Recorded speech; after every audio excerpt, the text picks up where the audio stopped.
Andai ku tahu kapan tiba ajalku, ku akan memohon Tuhan tolong panjangkan umurku. Andai ku Assalamualaikum warahmatullahi wabarakatuh. Salam sejahtera untuk kita semua, Bapak Ibu Guru Hebat Nusantara. Pada kesempatan ini saya Dr. Andes Ferial MPDT akan melanjutkan materi kita yang berkaitan dengan topik kita menyusun desain pembelajaran yang berpusat pada peserta didik dengan subtopik memanfaatkan teknologi dan media pembelajaran. Bapak Ibu Guru Hebat Nusantara, dalam diklat kita ini outputnya diharapkan kita memiliki pemahaman yang lebih mendalam tentang kebutuhan dan karakteristik peserta didik. Kemudian kita mengintegrasikan teknologi dan media dengan dalam proses pembelajaran. Baiklah Bapak Ibu Guru Hebat Nusantara, kita lihat apa dan bagaimana teknologi dan media media pembelajaran efektif dalam proses pembelajaran yang berpusat pada peserta didik. Kita lihat dalam pembelajaran itu ada 4 pola. Pola pembelajaran tradisional itu dimulai dengan tujuan, penetapan isi dan metode, kemudian interaksi guru dan siswa. Kemudian ada lagi pola pembelajaran tradisional kedua dalam menyusun tujuan pelajaran, kemudian penetapan isi dan metode, kemudian guru dengan media. Guru dengan media itu berinteraksi dengan siswa. Kemudian yang ketiga adalah pola pembelajaran guru dan setelah menetapkan tujuan pembelajaran, penetapan isi dan metode, di sini guru dan media itu terpisah. Artinya nanti guru menyampaikan materi, kemudian nanti digunakan media untuk sumber pembelajaran siswa. Jadi dalam hal ini pada pola yang ketiga ini sumber pembelajaran daripada siswa adalah guru dan media. Kemudian yang keempat, pola pembelajaran bermedia. Jadi sudah ditetapkan tujuan pembelajaran, penetapan isi dan materi. Sumber belajar siswa hanyalah pada media. Jadi dalam hal ini kita lihat itu guru berfungsi sebagai fasilitator media yang akan digunakan oleh siswa kita.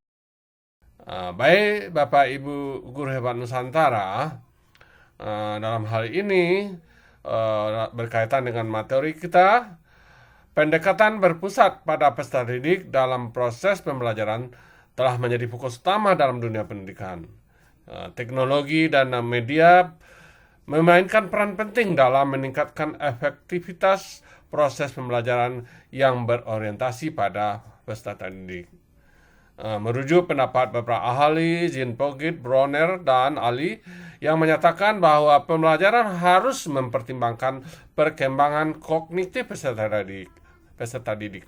Dalam hal ini, mendorong interaksi sosial, mengaktifkan peran peserta didik dalam membangun pengetahuan dan memanfaatkan media serta teknologi dengan efektif untuk meningkatkan proses pembelajaran yang berpusat pada peserta didik. Bapak Ibu Guru Hebat Nusantara, kita mulai desain pembelajaran secara rujukan yang kita ambil dari Afandi dan Badarudin tahun 2011 dalam merencanakan atau desain pembelajaran berorientasi kelas terintegrasi media pembelajaran. Maka salah satu rancangannya adalah model Azure. Ya, ini terdiri dari 6 komponen. Yang pertama A-nya itu analysis learner. Itu artinya menganalisa siswa.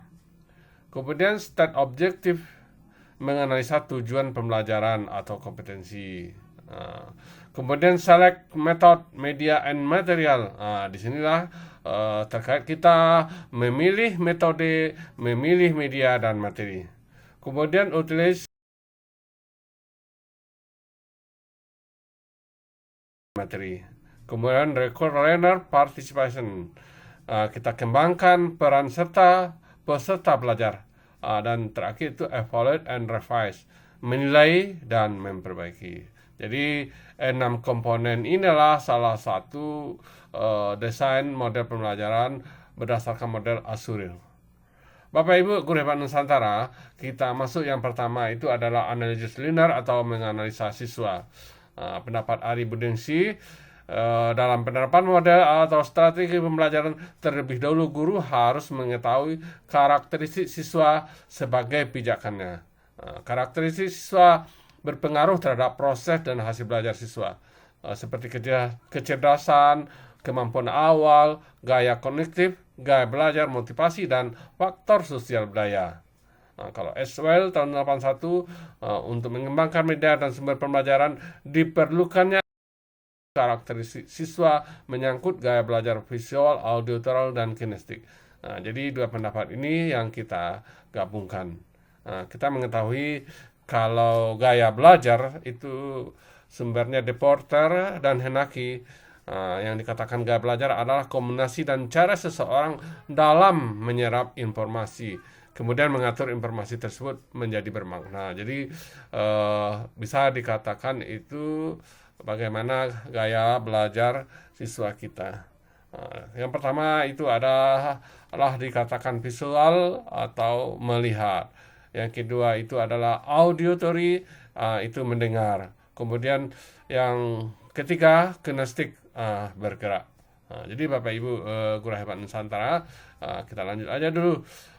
Kalau kayak belajar visual, itu nantinya anak didik kita istilahnya termotivasi belajar atau lebih berminat belajar nanti melalui visual, melalui penglihatan apa yang dia lihat.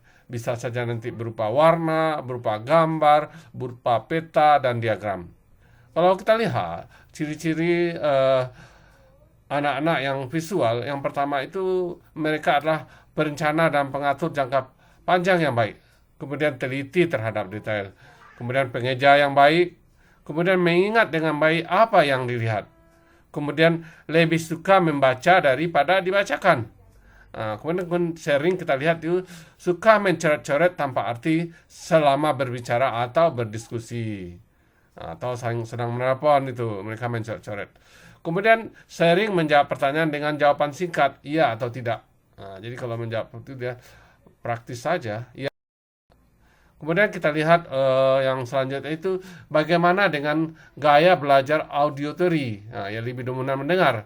Ada beberapa ciri-ciri. Yang pertama itu adalah lebih cepat menyerap pelajaran dengan mendengarkan. Kemudian menggerakkan bibir dan mengucapkan tulisan di buku ketika membaca. Jadi ketika membaca itu memang bergerak-gerak bibirnya. Kemudian suka membaca dengan keras dan mendengarkan. Kemudian dia lebih bagus dalam berbicara dan bercerita. Jadi kemampuan untuk berbicara dan bercerita itu lebih tinggi, lebih bagus. Kemudian merasa kesulitan untuk menulis. Jadi kalau diberikan tugas menulis mereka merasa kesulitan. Kemudian ciri yang lainnya adalah suka berbicara, berdiskusi, dan menjelaskan sesuatu panjang lebar. Baik, Bapak Ibu guru hebat Nusantara, kita lihat gaya belajar ketiga yang istilahnya kinestik. Dalam hal ini kita yang mempunyai gaya belajar kinestik itu menyerap informasi belajar melalui berbagai gerakan fisik. Ada ciri-ciri mereka. Yang pertama itu kalau berbicara itu dengan perlahan.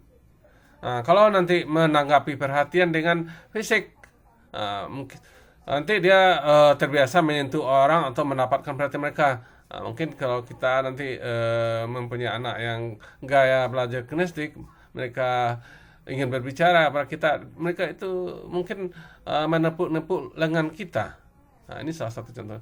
Kemudian berdiri dekat ketika berbicara dengan orang. Nah, jadi kalau berbicara memang dia menghampiri kawan bicaranya. Kemudian belajar melalui manipulasi dan praktik. Nah, jadi ada gerak-gerakan yang mereka lakukan. Kemudian kalau mereka disuruh menghafal, mereka berjalan dan melihat menerawang kemana itu. Menggunakan jari sebagai penunjuk ketika membaca. Jadi membaca kita lihat tuh jarinya. Tadi kalau audio tadi bibirnya bergerak-gerak. Kalau dia jarinya penunjuk sesuai dengan bacaannya. Kemudian ciri yang selanjutnya banyak menggunakan isyarat tubuh menjelaskan sesuatu dengan panjang lebar. Bapak Ibu Guru Hebat Nusantara, kita masuk kepada desain yang kedua, itu adalah step objektif, itu merumuskan tujuan. Nah, jadi kalau kita kaitkan dengan penerapan kurikulum Merdeka, tujuan pembelajaran itu atau TP itu menuju capaian pembelajaran. Nah, yaitu adalah sasaran yang dituju pada setiap kegiatan. Hal ini harus disesuaikan dengan ranah kognitif, pengetahuan, psikomotor, keterampilan terkait pencapaian kompetensi yang akan kita terapkan dalam pembelajaran. Segi afektifnya atau sikapnya, kemudian kecakapan hidup, kritis, kreatif, komunikasi, kolaboratif.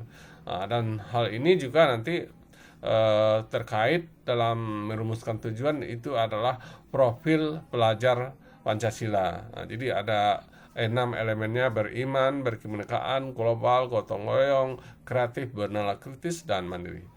Bapak Ibu Guru Hebat Nusantara, tahapan ketiga dalam mendesain model pembelajaran atau select method, media, and material. Di sini kita memilih metode apa yang cocok, kemudian media dan materi pembelajaran. Jadi kita sesuaikan metode, media dan atau materi yang terintegrasi. Jadi Bapak Ibu Guru Hebat Nusantara, apa-apa saja metode pembelajaran yang sudah kita pelajari sebelumnya kita kaitkan dengan media dan materi yang terintegrasi. Baik Bapak Ibu Guru Hebat Nusantara, dalam utilis media and material, memanfaatkan media dan materi, kita harus memperhatikan bahwa secara umum materi-materi ini ada apa istilahnya jenisnya atau spesifiknya. Ada materi pembelajaran bersifat fakta. Nanti dalam metodenya nanti kita dalam menerapkan model pembelajaran itu lebih banyak kita arahkan ceramah.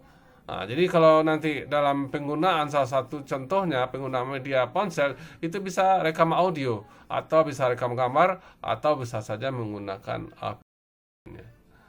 Kemudian materi bersifat konsep. Ini sebaiknya metode yang kita gunakan diskusi. Kalau dalam penerapan medianya nanti mungkin saja rekam audio, video, dan aplikasi. Kemudian yang ketiga ada materi bersifat prinsip.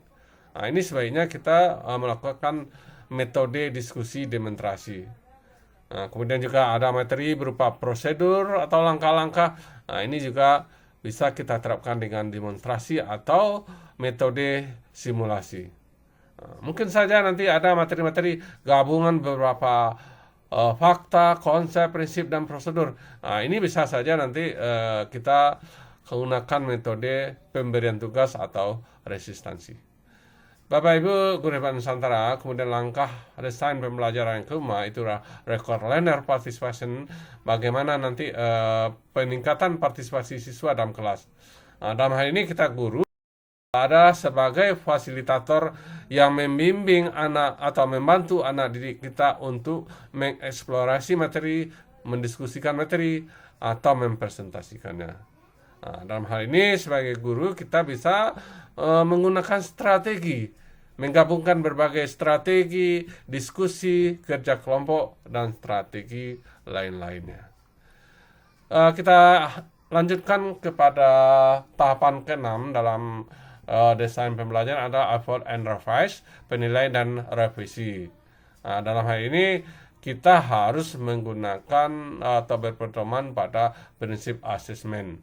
Kita mengetahui bahwa asesmen merupakan bagian terpadu dalam proses pembelajaran, dan asesmen dirancang sesuai dengan fungsinya.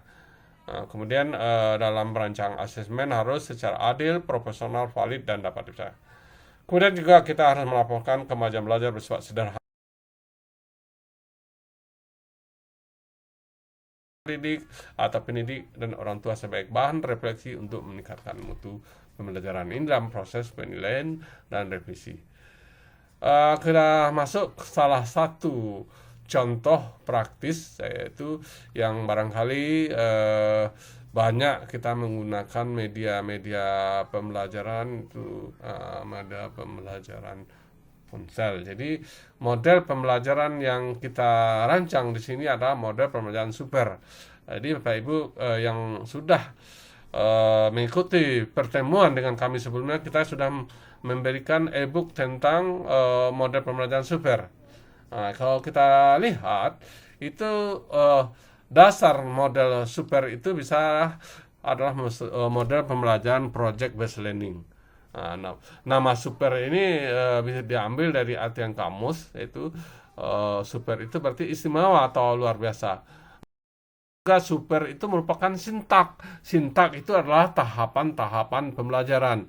Jadi sintaknya itu merupakan singkatan dari super tadi. Sintak yang pertama itu S, itu adalah skenario. Dalam hal ini skenario adalah dalam kita membuat project nanti, project itu memang harus ada dulu rencananya atau urutan cerita atau urutan materi sesuai nanti yang akan kita tampilkan dalam pembelajaran kita atau yang akan kita sampaikan pada pembelajaran kita. Kemudian sintak kedua atau tahapan kedua itu unjuk aksi. Unjuk aksi memperlihatkan atau mempertontonkan kegiatan. Jadi artinya nanti apa-apa saja kegiatan-kegiatan yang akan ditampilkan dalam pembelajaran, itu dilakukan unjuk aksinya. Kemudian yang P itu tahapan selanjutnya perekaman. Jadi nantinya sesuai dengan unjuk aksi materi pembelajaran, lakukan kegiatan merekam. Dan nanti tentu saja hasilnya bisa kita tampilkan lain. Kemudian tahapan yang ketiga edit. Edit itu adalah kegiatan memperbaiki hasil rekaman. Mungkin saja bisa menumbuh kultur tertentu. Jadi dalam sintak ini setelah nanti kita melakukan perekaman, kita edit lagi untuk menghasilkan optimal. Kemudian sintak yang terakhir adalah reply. Reply ini memang dari bahasa Inggris, artinya putar ulang lagi atau bisa saja nanti presentasi. Ini sintak dasar dari model pembelajaran super. Kita lihat itu seperti yang disampaikan sebelumnya, media ponsel itu sangat familiar sekali. Rata-rata itu kita atau anak didik kita sudah mempunyai ponsel. Ini terkait sudah pembelajaran pandemi kita. Jadi masuk satu contoh itu bagaimana kita menerapkan model PJBL super berbasis ponsel. Jadi medianya adalah media ponsel. Jadi dalam hal ini nanti kita tetap menyusun skenario, kita lakukan unjuk aksi atau penampilan. Dalam hal ini nanti perekamannya kita gunakan ponsel kita itu. Kemudian perbaikan, edit perbaikan, rekaman. Sekarang ini sudah banyak aplikasi-aplikasi yang mengedit rekaman menggunakan ponsel. Tetapi kalau nanti Bapak Ibu lebih familiar dengan komputer atau laptop itu bisa saja. Kemudian nantinya itulah yang kita lanjutkan kepada tahapan berikutnya, reply, putar ulang. Jadi hasil rekaman materi pembelajaran kita itu kita putar ulang rekamannya atau kita share nanti kepada anak didik kita. Baik Bapak Ibu guru hebat Nusantara, untuk lebih mendalamnya silakan Bapak Ibu baca buku e-book yang sudah kami berikan, Inovasi Model Pembelajaran Super Berbasis Ponsel. Bapak Ibu guru hebat Nusantara, apakah penerapan model pembelajaran super itu bisa pada media lain? Kalau kita memahami konsep daripada pembelajaran super tadi, maka akan bisa kita modifikasi atau istilahnya kita terapkan juga kepada media-media pembelajaran, media-media sosial yang sangat populer. Mungkin nanti kita bisa menerapkan model super berbasis Instagram. Kita juga bisa menerapkan model pembelajaran super berbasis TikTok. Kita juga bisa nanti menerapkan model pembelajaran berbasis Canvas.